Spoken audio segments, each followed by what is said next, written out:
Assalamu alaikum. I hope you all are walking in sunshine. Today I'm going to make a video about a famous writer Rona Barthes. So this video is going to be very interesting and knowledgeable video for the student. That's why I recommend you to watch it till end. So without wasting even a single minute, let's start our video. So, Ronabhat was a 19th century writer. He made significantly contributions to literary theory, particularly in the area of structuralism, post structuralism, and narrative theory. Before we proceed, we should have an idea about structuralism. कि structuralism था क्या? Structuralism basically is a linguistic theory that emerged in 20th century, and Rona Barthes did his contribution in this theory very well. His ideas help shift the focus from traditional approaches to literature, such as author intention to reader centric interpretation. At that time, there was a tradition that in which the author get the too much importance. Like author है उसने ये काम लिख दिया, so he is very important figure of his text. But Rona Barthes was one of the figures and one of the people जिसने कहा कि नहीं, readers are also very important and he gives too much importance to the readers. That's why he bring the shift from the author intention to the reader centric interpretation. As we know, Rona Barthes was a very famous figure in literature and he writes a lot. But here we will discuss some of his major works that include the death of author, mythologies related to myth, semiotics that consists the three main topics: icon, index, and symbol, and the five codes by Rona Barthes that are hermeneutic code, the proedetic code, semantic code, symbolic code, and the cultural code. So discuss his work one by one.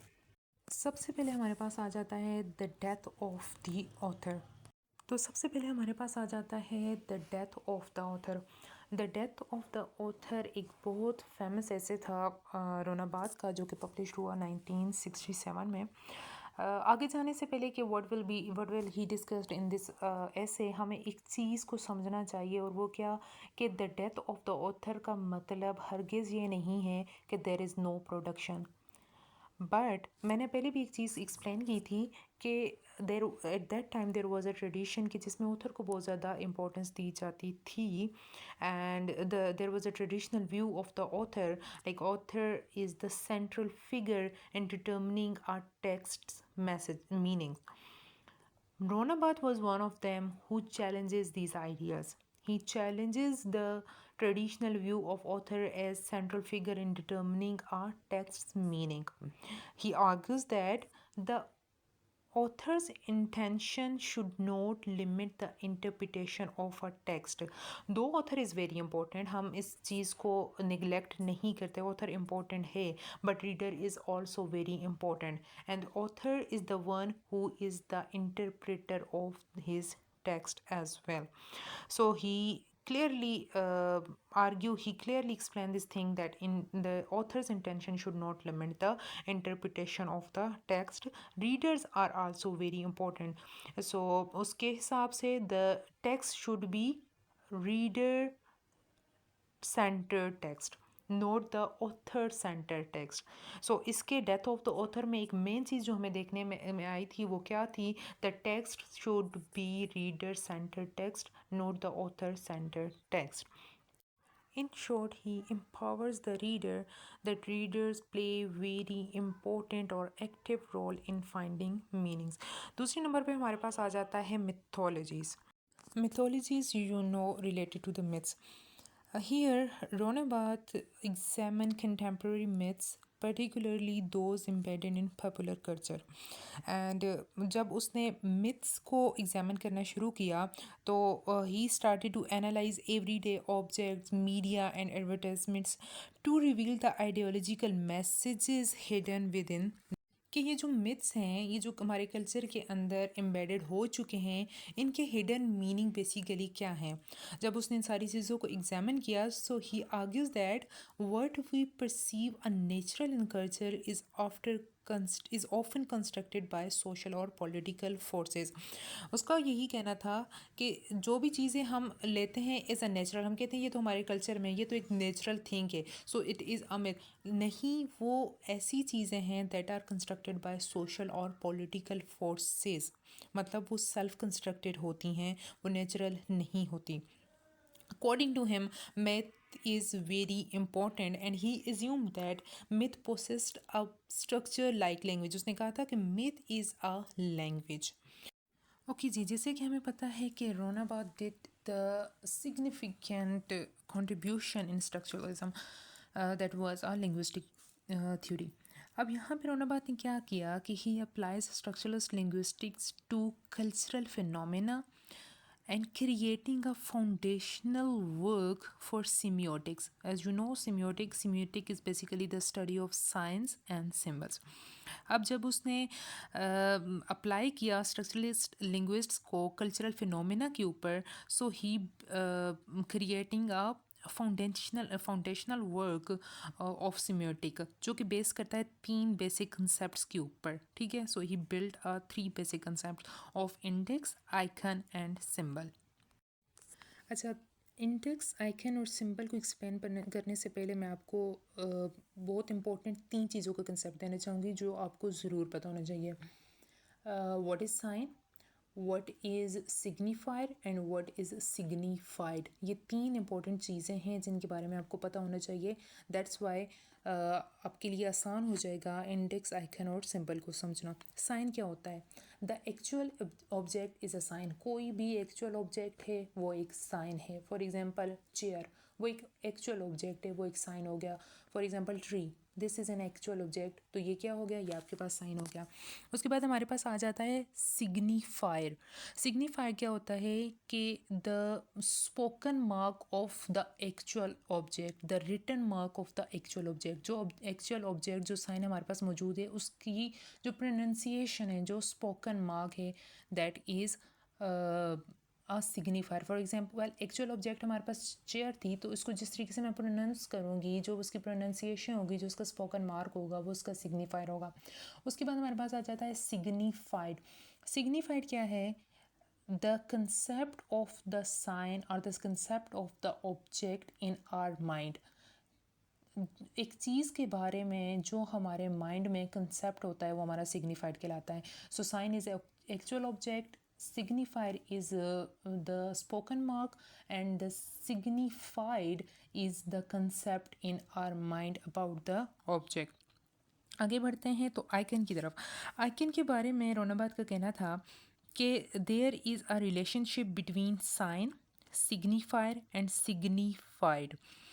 कैसे? वो कहता है कि the a sign that resembles और imitate the object it represent, कि एक sign जिस object को इमिटेट करता है, जिस ऑब्जेक्ट को रिजेंबल करता है, उसी को वो रिप्रेजेंट भी करता है। इसमें एक एग्जांपल हम पिक्चर की ले लेते हैं कि अगर आप अपनी पिक्चर लेते हैं तो आपकी जो पिक्चर होगी वो आपको ही रिजेंबल करेगी, वो आप ही को इमिटेट करेगी। So for example, a photograph of a person is an iconic sign of a person. Why? Because it visually resemble them. उसके बाद हमारे पास आ जाता है इंडेक्स।